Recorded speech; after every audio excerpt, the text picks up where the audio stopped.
Smash Room Monthly being hosted at The Room in Byron, Georgia. Courtesy of Typo House Games. Please follow us on Twitch, like us on Facebook, subscribe to us on YouTube. It's whatever that website is, twitch.tv, facebook.com, youtube.com/Typo House Games. That's where you'll find us. That's where we post all of our events first.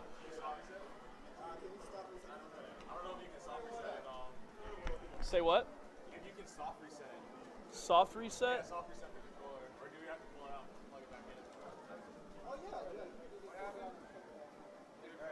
No, my controller was like moved to the side. It's the way you put it in, like Alright, so I have to unplug and replug a controller real quick.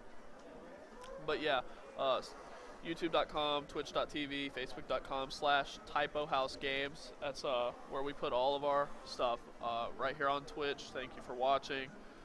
It'll also be put on YouTube. We advertise and everything through our Facebook page. And we're heading towards our big tournament in February, Kings of the South, Southron Ambitions. T-Rex likes Game of Thrones, and that's, I guess, referencing that. I don't know anything about Game of Thrones, though. But it's going to be at Middle Georgia Comic Con in Macon. The people who are winning these tournaments today, first place in each tournament, is getting a free 2-day pass into Middle Georgia Comic Con, which is basically meaning they're not paying a door fee. They're essentially getting into the tournament with just the entry fee. We're just trying to advertise, get it out there, have people show up, hoping that we can get a good crowd, a good amount of players to show up for Middle Georgia Comic Con, Kings of the South. It's definitely an ambitious project we're heading towards, and we're going to give more details as we learn about them. We've got big pop bonuses planned. Typo House Games, we've been donating towards the pop bonuses. We've got contributions from the likes of Level Up, The Room here in Byron, Georgia, Heroes and Villains in Warner Robins, Georgia, are all contributing to the pop bonuses to try and get more people to show up, and we can have a big, very well done tournament. It will be live streamed. I'm thinking about making a new overlay just for it, try and be a little more fancy.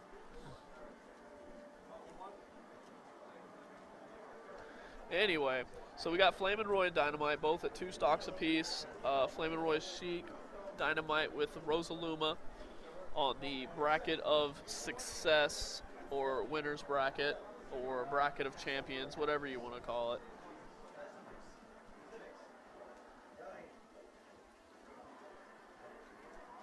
And it looks like Rosalina's really just kind of stalling, trying to get Luma back. Though she's definitely not, it looks like Dynamite's not afraid of just taking the fight straight to Roy. And Luma is now back in action. This is where Rosalina gets the most dangerous. Stops people dead in their tracks. It's very difficult to approach Rosalina when Luma is still out. So the goal now would be try to eliminate Luma or just eliminate Rosalina really quickly. Don't give a lot of time. And Rosalina just let Luma go. She can now lay in some pressure, and Flamin Roy needs to do just that. Just lay in all that pressure. And once again, Luma's on the field.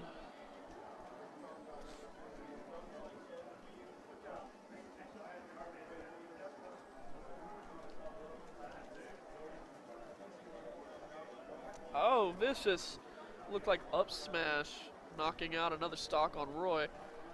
So, and to the benefit, I don't know if Flamin Roy knows much about Smash 4. I don't know how much of the SS crew's been playing it.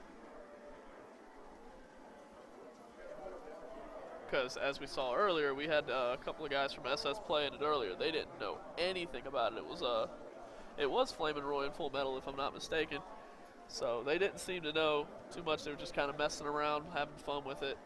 They didn't seem to have any big competitive aspects in mind.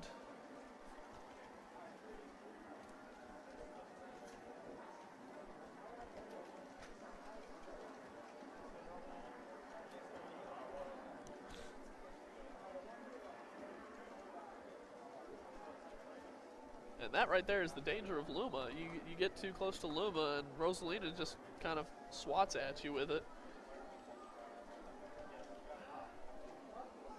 Now we got down to a near even game. Sheik at 48%. Flamin' Roy's got to make up that 40%. Try and take the game.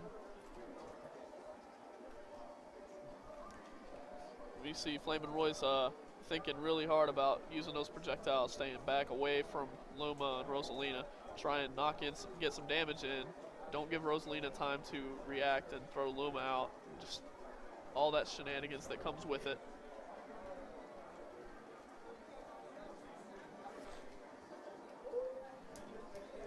Did not get the kill, but still, this is a very uphill battle for Flamin' Roy. And it looks like Luma just left. Probably took in too much damage, so Flamin' Roy's got to do as much as he can about it. But we see Rosalina is just, Dynamite just dodges around, trying to keep the spacing needed. God, that, I don't know how Sheik is still living through this.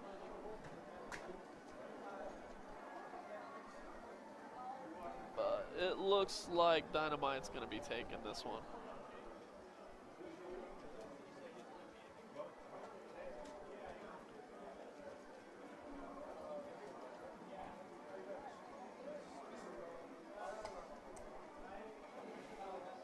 Just poking at him with the needles. It looks like just Rosalina's just not really afraid to stay on, give some space here. I don't understand exactly what the strategy is here.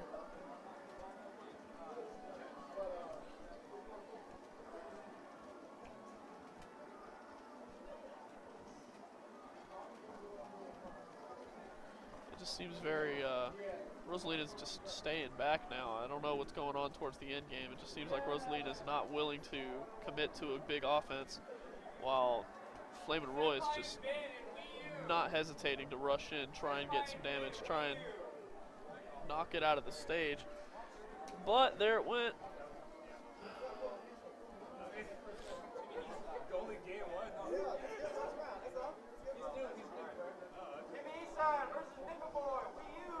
I'm going to switch this to champions. I think it looks good. I can't talk. I'm dying. I'm dead.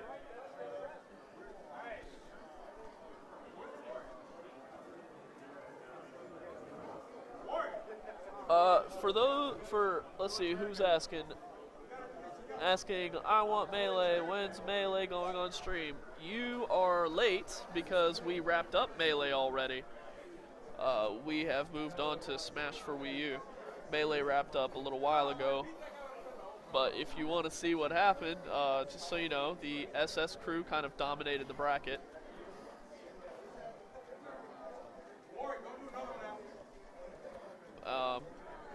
The videos of which will be posted on the Typo House Games YouTube page.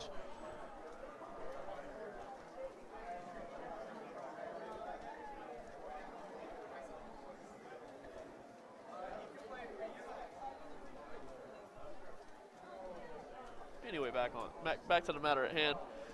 Sheik versus Rosaluma. Looks like they're not really into switching characters too much, and why should they? Why change a good thing that works?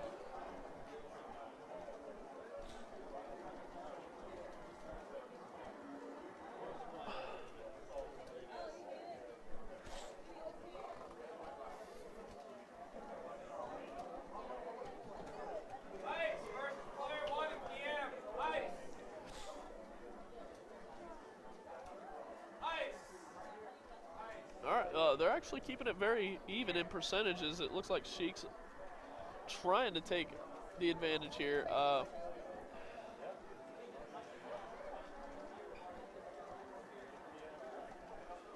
It's difficult to see who's going to get the first stock, though.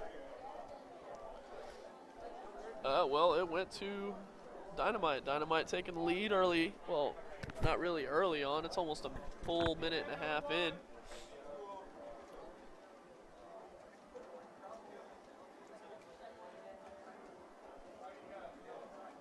So Town and City. It's an interesting new Smashville stage, essentially is what it is. It's Smashville Part 2. Think of it as like Pokemon Stadium to Pokemon Stadium 2. It's just a natural progression, I suppose.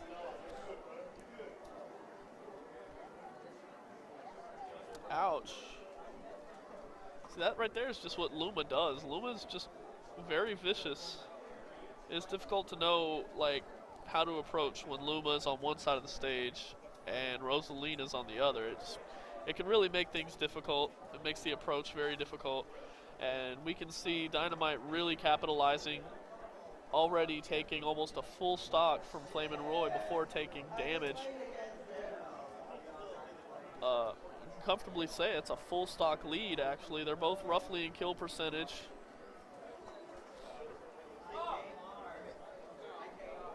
And Flamin' Roy finally taking that stock. But it may be a case of too little too late unless Flamin' Roy can maintain that momentum. Carry on, get more damage in, take another stock off of Rosalina. But it really won't take a whole lot for Dynamite to take that stock right there. So we got Flamin' Roy, uphill battle, a full stock down. Rosalina can actually afford to die. Dynamite really in a good, comfortable spot, though losing the Luma. Flamin' Roy wanting to take full advantage of that absence in Luma.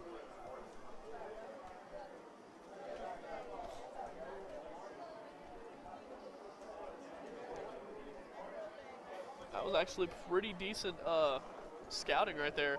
Moving over Luma, trying to get in on Rosalina, and then moving out the way when Luma came closed in. And now trying to damage Luma.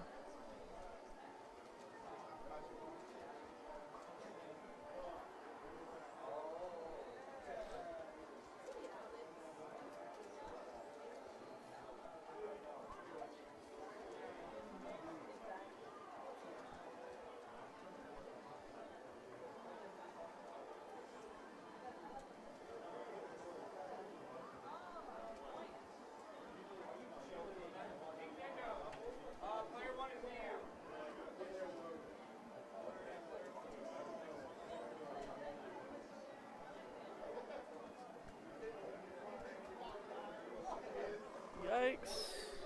Alright, so we got a 50% lead, favored Dynamite. So, Flamin' Roy has to win this game to stay in the match. So, if Dynamite takes this, the set's over. Flamin' Roy will move on to the bracket of alternative success. I guess that's what Dogi calls it. Alternative success. He doesn't like calling it the losers bracket because they're not losers until they're gone from it. But this looking like really dangerous territory for Flamin' Roy. Flamin' Roy, damn near kill percent. I gotta be careful with my words. And that's it. Dynamite takes the set. Flamin' Roy moving to the alternative success. Just been sizing up the opponent. Maybe. He might have just been confident enough to be able to come back and do a full 2 sets extra. Oh, missing the knee. That would have been a